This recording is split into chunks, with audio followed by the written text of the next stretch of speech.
இந்த நாட்டில் ஜப்பானில் இருக்கிறவன் விவசாயத்தை ஜப்பான் மொழியில் சொல்லித்தர்றான், ரஷ்யாவில் இருக்கவன் ரஷ்ய மொழியில் சொல்லித்தர்றான், சீனாவில் இருக்கவன் சீன மொழியில் படிக்கிறான். இன்னும் 63 வருஷமாக இந்த கோவை பல்கலைக்கழகத்தில் இங்கிலீஷ்லேயே சொல்லித்தர்றாங்க.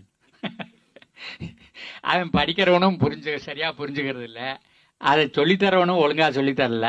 2 கட்டத்தில் அவமானப்பட்டதை நான் உங்களுக்கு சொல்லிடுறேன் பார்த்துங்க, நீங்கள் ஆச்சரியப்படுவீங்கண்ணா. அந்த பெஸ்டிசைடுங்கிறது சரிதான் போல இருக்கு. எங்கள் அக்ரிகல்ச்சர் ஆஃபீஸருக்கு தமிழும் தெரியாது, இங்கிலீஷும் தெரியாது. இவன் மெடிசன்னு சொல்கிறான், பூச்சி மருந்துன்னு சொல்கிறான். அவன் சொன்னால் அது எப்படின்னு கேட்கணும். இல்லை, அக்ரிகல்ச்சர் காலேஜில் தமிழ் சொல்லிக் கொடுக்கறது, இங்கிலீஷும் சொல்லிக் கொடுக்கறது கிடையாது. அக்ரிகல்ச்சரை அரைவரை இங்கிலீஷில் சொல்லி கொடுத்துட்றது. இவன் நோட்டில் எழுதி எழுதி வச்சுருப்பான் அரைகுறையா, அதையே எழுதி எழுதி 40 மார்க் வாங்கியே பாஸ் பண்ணிவிடுவான்.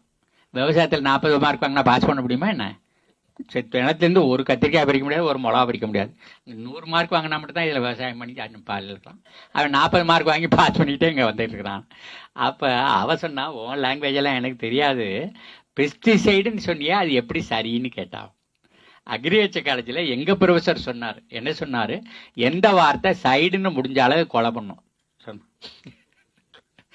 பெஸ்டிசைடுன்னா பெஸ்ட்டை கொலை பண்ணும், இன்செக்டிசைடுன்னா பூச்சியை கொலை பண்ணும், ரொடென்டிசைடுன்னா எலியை கொலை பண்ணும் சொன்னோம், பாக்டீரிசைடுனா பாக்டீரியாவை கொலை பண்ணும், ஃபங்கிசைடுனா ஃபங்கஸை கொலை பண்ணும், பூஞ்சையை கொலை பண்ணும், அக்காரிசைடுனா 8 கால் பூச்சியை கொலை பண்ணும், மூலிகையை கொலை பண்ணுச்சுன்னா ஹெர்பிசைடுன்னு பேர், களையை கொலை பண்ணா வீடிசைடுன்னு பேர், இந்த இலங்கையில் நடந்த மாதிரி மனுஷன் கொண்டுக்கிட்டான்னா ஜினோசைடுன்னு பேர், தன்னைத்தானே கொலை பண்ணிக்கிட்டான்னா சூசைடுன்னு பேருன்னு.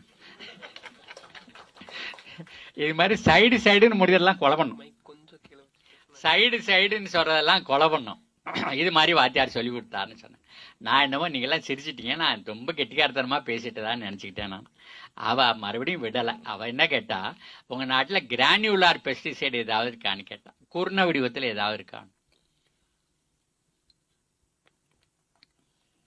இந்த ஃபியூரடான்னு ஒன்று இருக்குது, திம்மெட்டுன்னு ஒன்று இருக்குது, குர்ண வடிவத்தில் இருக்குது.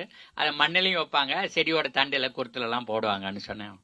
அவள் சொன்னா, take a handful of it and consume இட்னு சொன்னான். ஒரு கைப்பிடி அள்ளி தின்னு.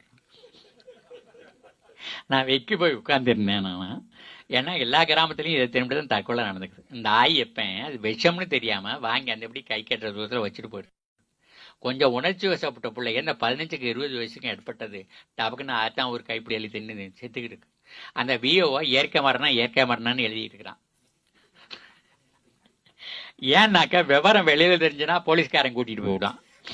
அங்கே ஒன்று பணத்தை அறுத்து பார்க்கணும் பாங்க, அடுத்த பணத்தை டாக்ஸியில் ஏற்றிட்டு வர மாட்டான், கூட பணம் கேட்பான். இது ஏகப்பட்ட சிக்கல் அதுனா. ஆகனால அவனும் இயற்கை மரணம்னு எழுதுறான், இவங்களும் இயற்கை மரணம், எல்லாம் இயற்கைக்கும் செயற்கையும் வித்தியாசமா போயிட்டே இருக்குது. நான் அப்படியே வெக்கி போய் உட்கார்ந்துருந்தேன். அப்போ அவன் மறுபடியும் விடாமல் கேள்வி கேட்டா, வாட் வில் ஹேப்பன் அப்படின்னு சொன்னான். நான் சொன்னேன், ஐ வில் டை, நான் செத்து போயிடுவேன்னு சொன்னான். உன்னை கொல்லுவது எப்படி பெஸ்டிசைடுன்னு கேட்டாலே பார்க்கணும். வந்துட்டா எவரிபடி இந்த வேர்ல்ட் இஸ் லையிங்னா, பெஸ்ட்டை கொலை பண்ணுறது தானே பெஸ்டிசைடுன்னு சொன்னேன். இப்போ ஒன்றை கொலை பண்ணதுங்கிறீல்ல, அப்புறம் எப்படி அதுன்னு கேட்குறான்.